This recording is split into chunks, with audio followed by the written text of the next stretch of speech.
So I'd like to begin by thanking the people who have invited me to the Congress and who have made the event possible. My special appreciations go out to Camila Valenzuela and Maria Isabel Gaete Celes, and to the Instituto de Sistemas Complejos. These last few years have been challenging, and I'm honored to be a part of this research group, a group that has navigated 2019 and 2020 with grace and courage in the midst of substantial difficulties. And I want to apologize in advance for the number of slides. There's too many for the time allotted, and so I'm going to skip over several of them, thinking that if any of you want a copy of the slideshow, you can see where the topic might go if we had time. So my talk today looks at language, in particular the way we experience and language, how experience and language relate to one another. Perhaps by understanding this relationship between experience and language more deeply, we can grasp how ongoing sensory motor processes can be a personal encounter or participation with events, and that this encounter first produces a kind of language, a method of structured communication that uses wordless action to form the basis of verbal wording. So I'm interested in how this whole process creates our, our embodied identities. So I'd like to suggest that we start with an event. There are likely an infinite number of events going on all the time, but our biology restricts us in terms of what we can apprehend. For example, physics tells us that there is a spectrum of light, but our senses can only pick up a portion of it. No infrared and ultraviolet light for our eyes. This points us toward Maturana and Varela's notion that we are not capable of perceiving reality, but only that which our senses can register. Life filters out events via the structure of our bodies, creating a kind of basic human identity built on what we can or can't sense directly. This may also have something to do with Thomas's idea of the unconscious that he just presented. We have human senses, and our senses make us human. We make the world with our bodies. At the same time, movement occurs. Sensing is an act of moving, and moving constitutes our definition of being alive, our breathing, our heartbeat, our brain waves. In humans, sensing is an electrochemical type of moving, one that stimulates other types of bodily movements that define and shape our participation with the event. Again, biology limits movement so that only some directions and speeds, efforts, and shapes are possible. This creates a basic human identity based on how we can and can't move. Our movement makes us human, and our humanity makes us move in certain ways. We make the world as we move. So sensing and moving initiate and shape the process of experiencing. As we noted before, a synonym for the word experiencing is making the world. First, experiencing makes a human world, and as it goes on, it weaves a more and more specific and personal one. Sensing and moving begin unconsciously, and in most cases stay in the unconscious realm. For instance, our bodies sense move that the level of a certain hormone is low and send signals to an organ to secrete more in order to maintain physiological balance. That whole procedure never rises to our conscious awareness, thank goodness. If we had to monitor all that stuff consciously, we would never be able to get out of bed in the morning. Consciousness is metabolically expensive, so evolution has compelled us to save it for processing sensory motor experiences that need more sophisticated and adaptive participation. This goes along with the findings of neuroscience that the main function of the nervous system is to eliminate information. Life is a process of filtering. All experiences are a series of filtered events. When sensing and moving with an event becomes conscious, perception occurs. The word perceive comes from a Greek root meaning to grasp or take hold of. As Merleau-Ponty has told us, it is the body in motion that perceives. It is the body insofar as it is capable of action that is the basis of perception. Likely at the same time, attention works to bring some perceptions into the foreground, while others are backgrounded. We categorize before and during the perceptive act, further filtering our experience so that we can dance with what remains in a more sophisticated way.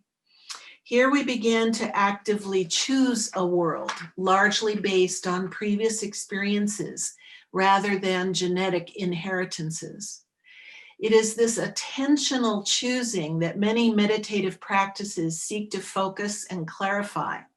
The capacity to work consciously with attentional processes so that our sensory motor filters can more reflect the present moment rather than past proclivities. Our experience, our sensing and moving with the event becomes further elaborated, sharpened, and vivid with conscious attention. We become more capable of active participation with the chosen event in a dance of mutual and ongoing shaping. Just like the ongoing feedback loop of sensing and moving, perceiving and attending also interact like two sides of the same coin, working alongside each other as a means of creating a more elaborate world.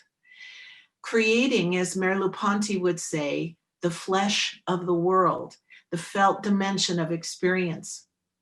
As a psychotherapist in practice for about 40 years, it's my belief that what we call mental illness resides in disturbances of the sensing, moving, perceiving, attending feedback loops. And that working with these loops directly through the body enables healing to occur.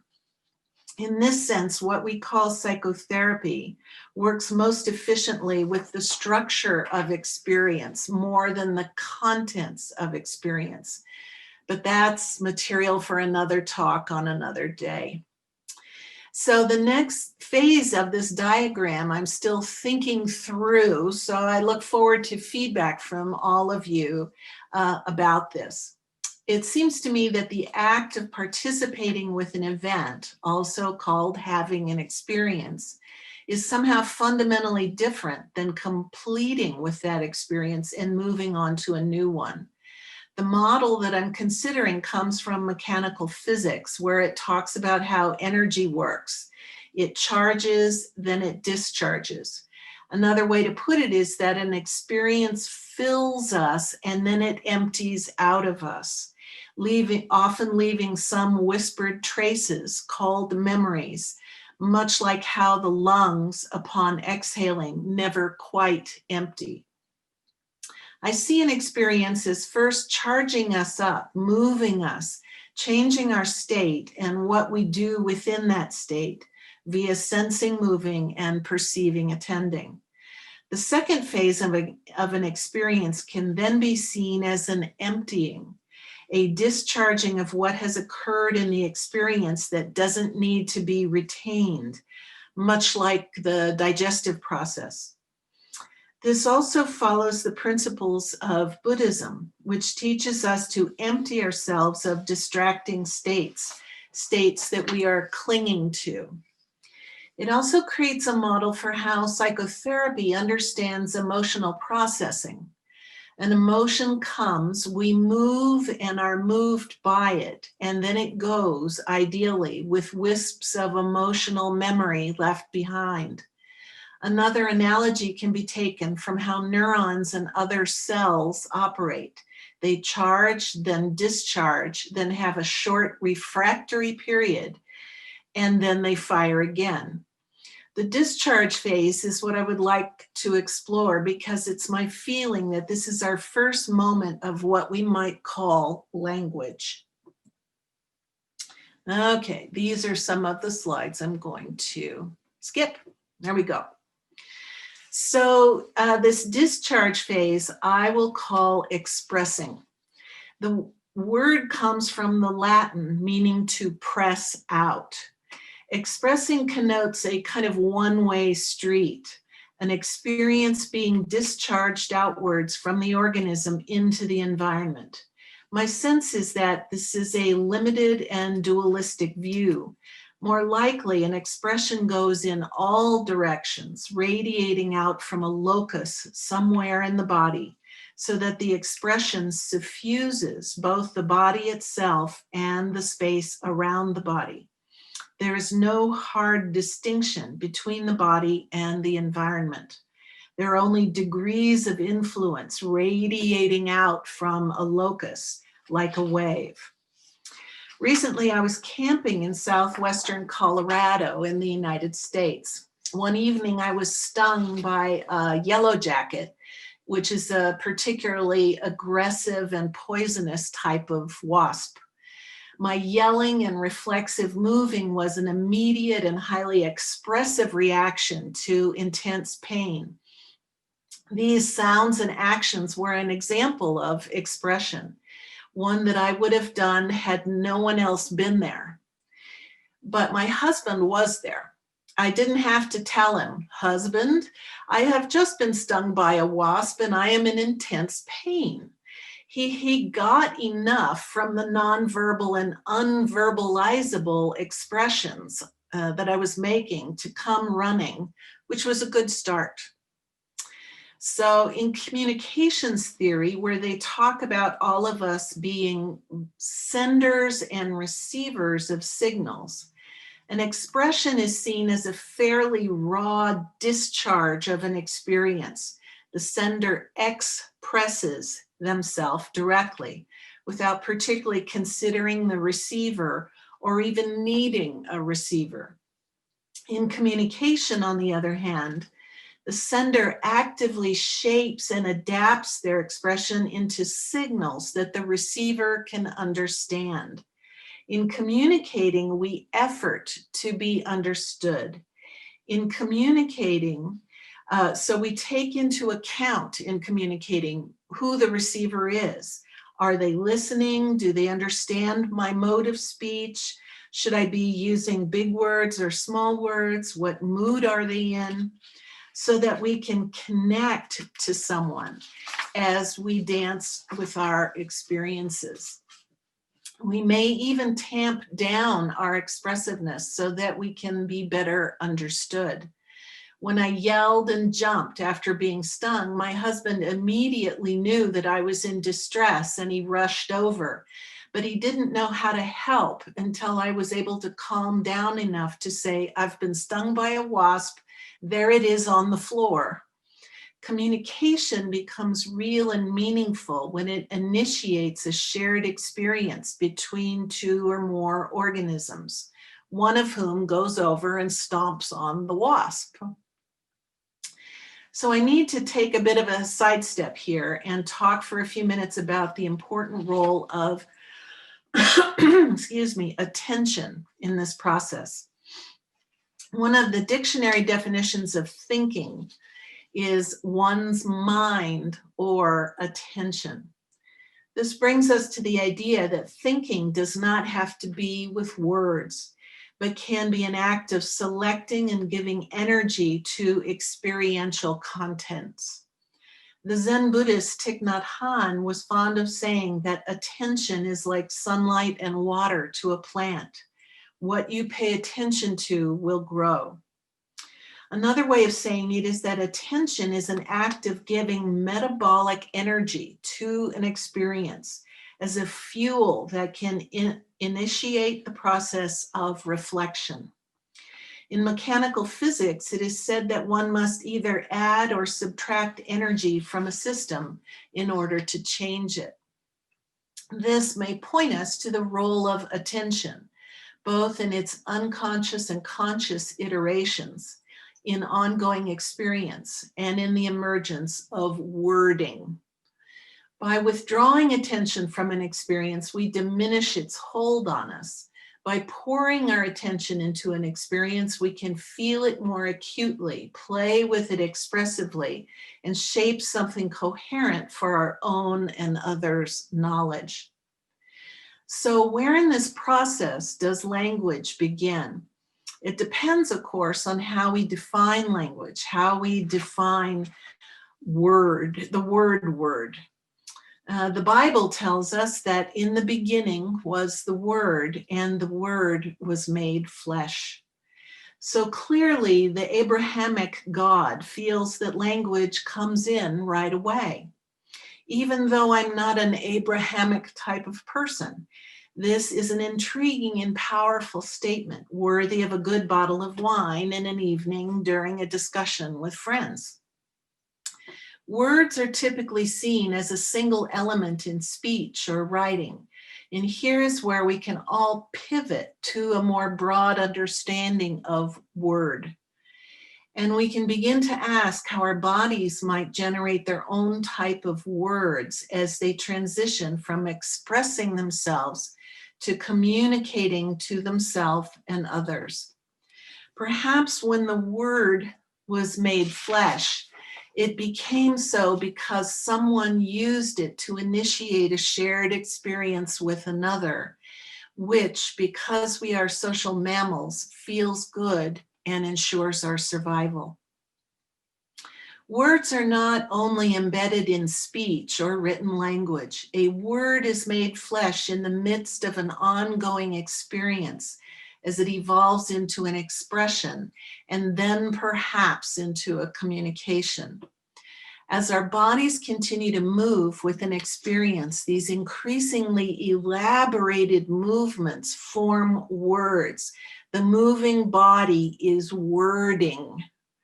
At some point later, it may even speak in tongues. So language begins when we shape our experience into an understandable and relatable form. This shaping, as was noted above, is the body's doing. The body begins to refine movement into more precise detail, shaping things like speed, rhythm, use of space, amount of effort, similar to what Sabina was talking about earlier, so that the signal becomes more coherent to self and others, a kind of precise and detailed speaking that invites listening.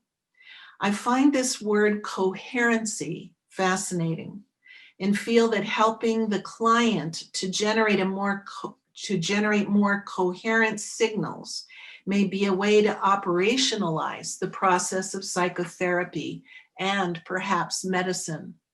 More on that some other time.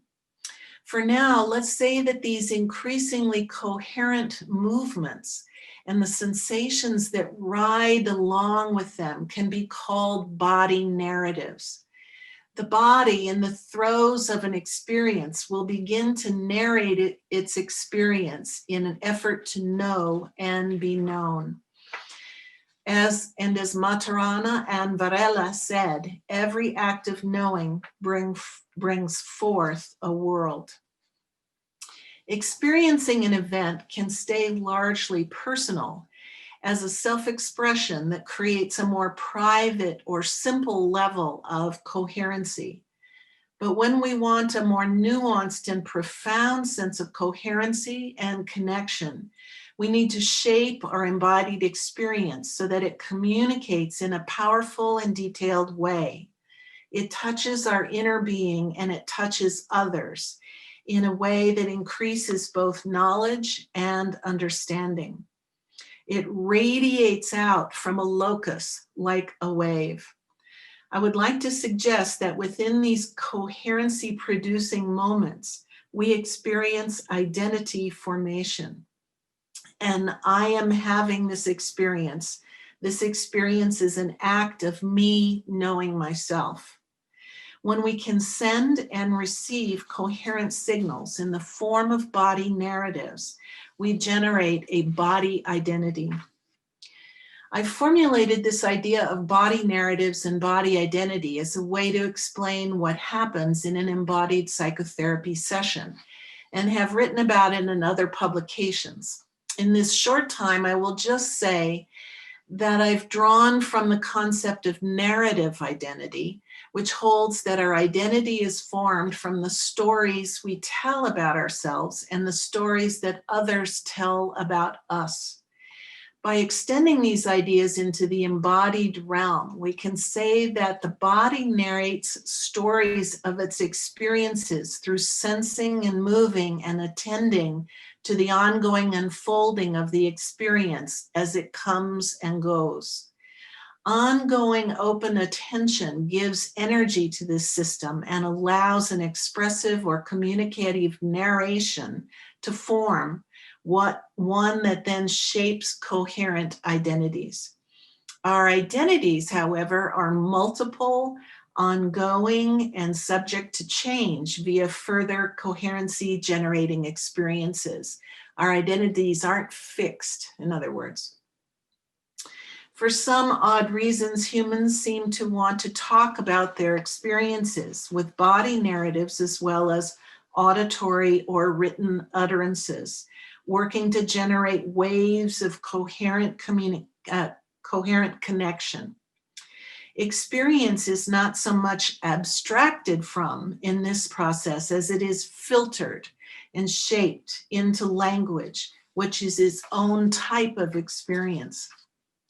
For this reason, I want to stop using the words verbal and nonverbal.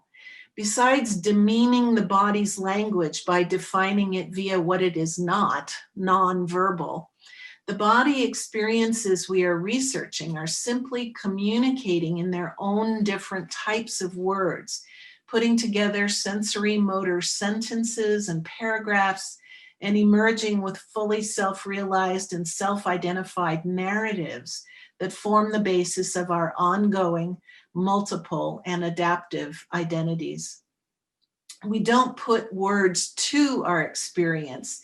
It's just that words are, what words are evolves developmentally.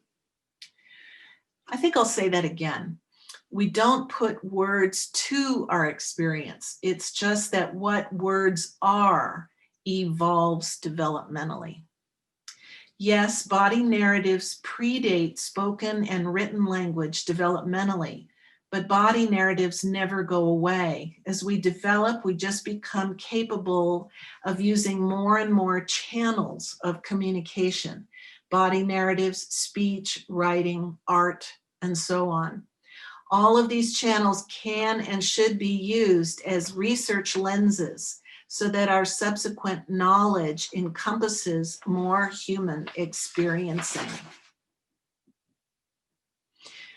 This is just, again, a quick idea of a kind of a continuum of wording or narratives that perhaps if someone wants to ask a question about it, we can go there.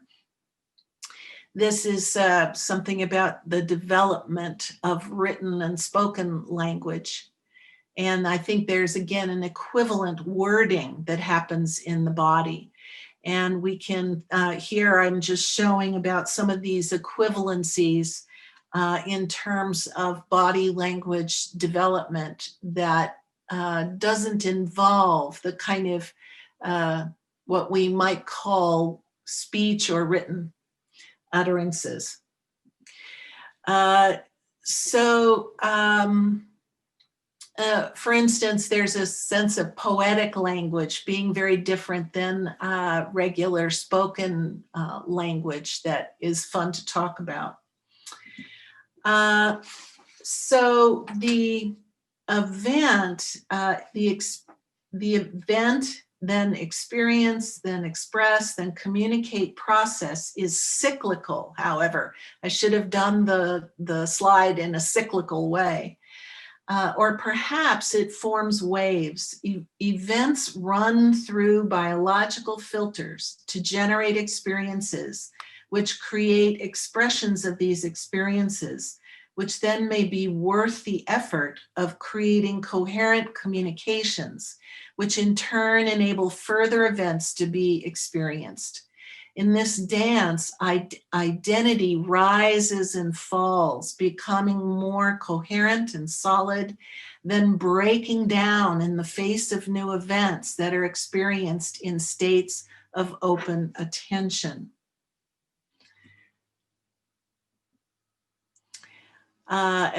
This is a mobility gradient that I play with quite a bit in my work that, again, we could talk about another time.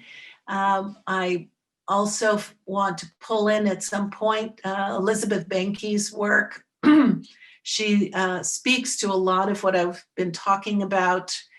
There's a way that we can understand all of these movement practices as refining our ability to be coherent, both to ourselves and to each other. And some of that has been mentioned previously. But again, this can all map onto different research practices that perhaps we can talk about in discussion. And again, I'm very interested in this idea of bodily-based research and interested in how this whole process of event and body narratives particularly can be used in a qualitative interview experience. So I just want to, I hope also that today my auditory utterances have moved you in some way so that we engaged in some shared experiences, ones that fostered greater coherencies and a deeper knowing of the world that we create. So thank you very much. And I'd be happy to share this PowerPoint with everyone as we go along. Okay.